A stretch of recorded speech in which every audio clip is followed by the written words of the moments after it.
In his newly published biography The Queen, the commentator suggested both Princess Diana and Meghan were instead more keen than Her Majesty on speaking up about their struggles, which may have led to the royals not receiving from the Queen what they were hoping for.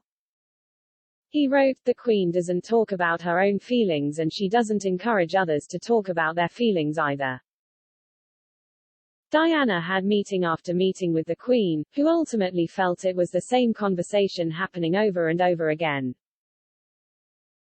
Diana never forgot who her mother-in-law was, and that provided a barrier that was not of the Queen's making.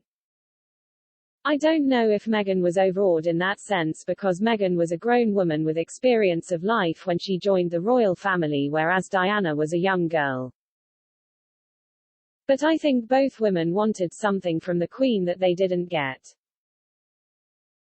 In his 1992 biography of Princess Diana, Her True Story, royal author Andrew Morton said the late Princess of Wales was quite simply terrified of the Queen during her first years as a royal.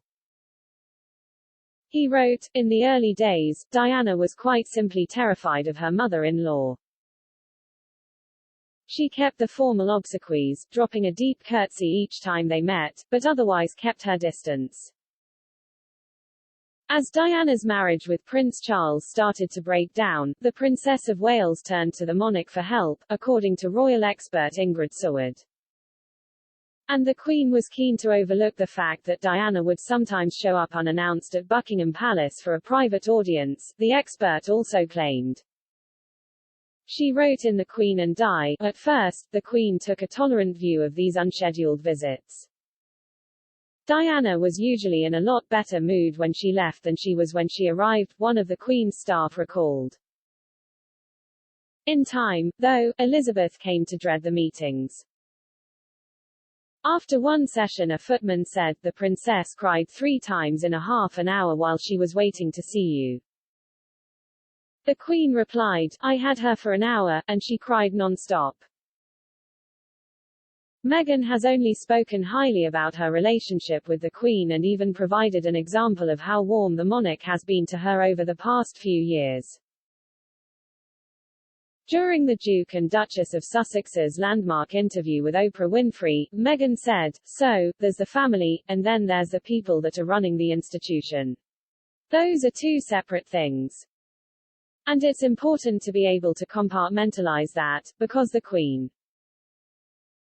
I mean, we had one of our first joint engagements together. She asked me to join her, and I."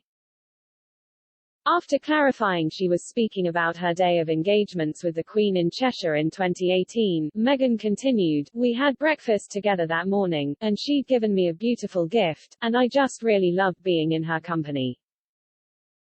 And I remember we were in the car. And we were in the car going between engagements, and she has a blanket that sits across her knees for warmth. And it was chilly, and she was like, 'Meghan, come on,' and put it over my knees as well.